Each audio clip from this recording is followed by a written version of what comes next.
Wamasyon ng Propeta Muhammad sallallahu alaihi wasallam. Ito ay ibada na kung kaya nararapat sa bawat isa sa atin na maging tama ang kanyang intensyon.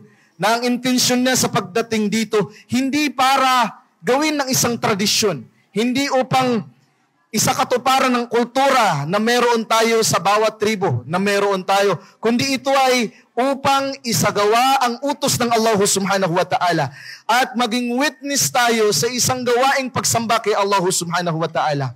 Alhamdulillah, congratulations at mubarak sa inyong dalawa. At ang aya na binanggit ng Allah subhanahu wa ta'ala madalas nating naririnig. Wa min ayatihi an khalaqa lakum min anfusikum azwaja litaskunu ilayha wa ja'ala bainakum mawaddatan wa rahma. Inna fi dhalika laayatin liqaumin yatafakkarun. Sinabi ng Allah, wa min ayatihi, ginawa ng Allah ang pagsasama at ang pag-aasawa, aya min ayatihi. Ginawa niya itong palatandaan, ebidensya, manifestation of His being as creator. Min ayatihi, wa min ayati an khalaqa lakum, na ang Allah ay lumikha mula sa inyo. Mula saan? Mula sa malalaki. Ng isang pares. Min ayati an khalaqa lakum min anfusikum azwaja. Gumawa ang Allah ng pares mula sa isang lalaki. Mula sa atin. Kinilikha ng Allah ang isang babae. Ano ang dahilan at ano ang layunin? Sabi ng Allah, litaskunu ilayha wa ja'ala bainakum mawaddatan wa rahma. So ang pinakalayunin, sabi ng Allah, litaskunu ilayha.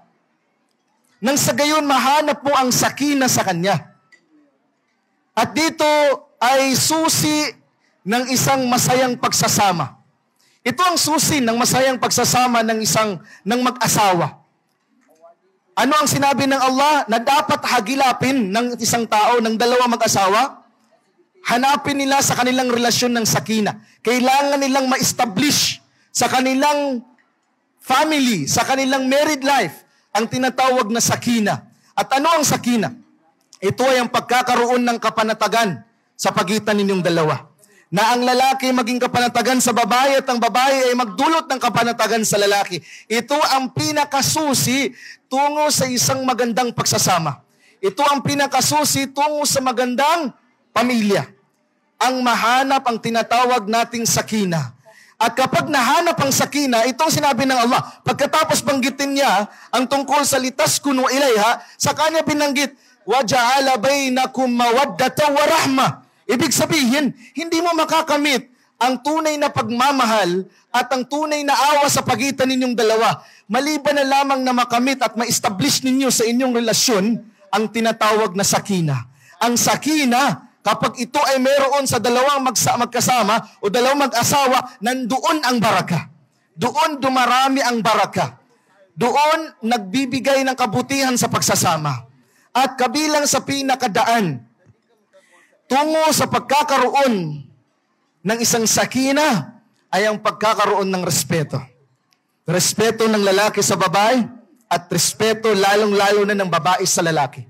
Lalo na sa panahon natin ngayon, my dear brothers and sisters, na kung saan ang mindset o yung itinuturong nakikita natin madalas sa pagsasama ng mga kababaihan at kalalakihan ay ang sistema ng kanluran.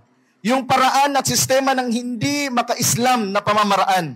Na kung saan ay sa mentality ng iba, kinakailangan ang lalaki ay maging mapagkumbaba in a way na maging sunod-sunuran sa babae sa lahat ng bagay.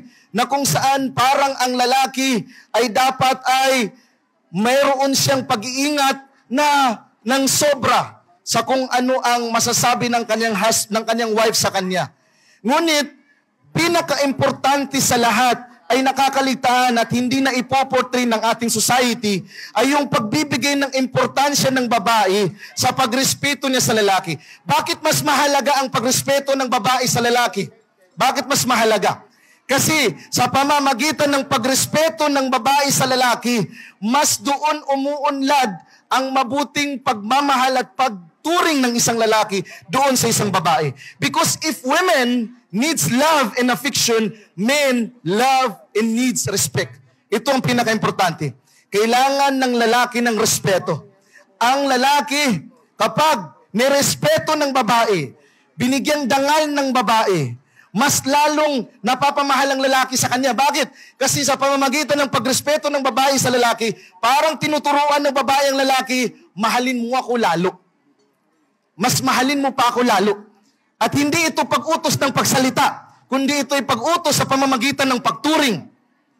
That is the reason why the moment you respect ang babae, respeto ng lalaki, in-appreciate niya ang effort ng lalaki, because in our generation today, minsan na lamang na-appreciate ng mga babae ang effort ng lalaki. Where in fact, madalas hindi na-appreciate ang little effort ng lalaki because they are too busy in assuming na ang husband nila ay katulad nung napapanood nila. That's the problem. And ito nangyayari sa mag-aasawa ngayon, na kung saan hindi sila nagkakasundo, nabubuo ang incontentment, ang pagkakaroon ang kawalan ng satisfaction. Bakit? Kasi si babae, ang hinahangad niya na gawin ng husband niya kung ano napapanood niya sa teleserye.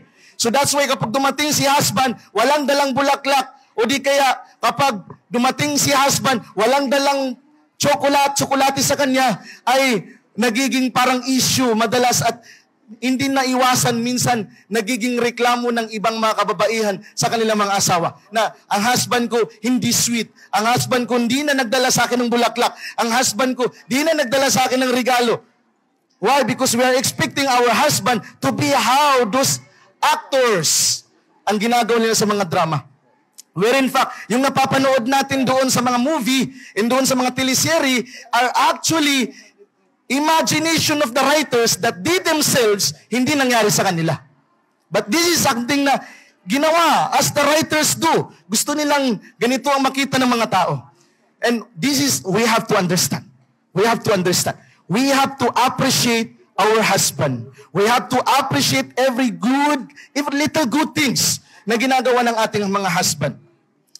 Ang acts of kindness niya, kung papaano siya magbigay ng kanyang pagiging sweet. Kasi ang lalaki may pagkakaiba-iba kasi ng sweetness yan eh. Di ba? May mga lalaki na tahimik lang. Okay? May mga lalaki na mahilig magbigay ng regalo. So sabi nga nila, dapat maintindihan natin yung love language ng asawa natin. Okay? Minsan nakikita yan kung paano siya mag-care. Hindi nakikita na nagbibigay siya, but He gives you everything na kailangan mo. Ina-assure niya that you live comfortably. That you live in comfort. Hindi siya madalas magbigay sa'yo ng bulaklak. Hindi siya madalas magbigay ng tsokolate. Pero ina-assure niya that you and your children ay may mabuting comfort sa bahay. And that is better kaysa sa bulaklak na binigay sa'yo ng panandalian at mamaya nalanta at nasayang ang 2,000 binili doon sa flower shop. But you see, what I mean here is that we have to appreciate those things na ginagawa ng ating mga husband. And this is one of the very important to achieve sakina. To achieve sakina. Alam niyo, nature ng lalaki na tawag dito, mainitin ng ulo, nature ng lalaki na minsan, matapang, yung lalaki, kawami, yan kasi. You see, traits ng babae at sa lalaki, if you look at the Quran, it is almost the same. Okay, but there is one level na meron ng lalaki na nabanggit sa Quran, wala sa babae. What is that? That man, according kay Allah, qawamun 'alan nisa. They are leaders.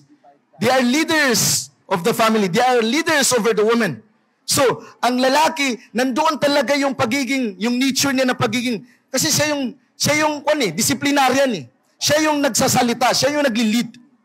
So now, kapag nakita natin, no, and this is normal sa isang lalaki, yung magiging utusan ka na, di ka nang gula. Huwag mo yan gawin. Huwag kang pumunta, huwag mo tong gawin. Huwag mo tong, mayroong mga ganitong mga salita.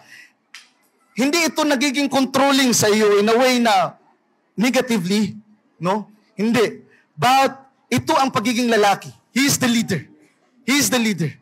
Now, kapag baliktad ang mangyayari, si babae ang mas malaki ang boses kaysa kay lalaki, si babae ang mas malakas ang otoridad kaysa sa lalaki, that is a problem. That is a problem. Kasi lumalabas yun sa kung ano ang dapat na katayuan ng lalaki sa babae ayon sa banal na Quran. So doon nagkakaroon ng mas malaking problema. So, ang babae, ang pinakadapat sa kanya maging mapagkumbaba. Ang lalaki, he should treat, no, yung wife niya with kindness. But ang women, ang babae, dapat i-treat niya ang kanyang asawang lalaki with humility, nang may pagpapakumbaba.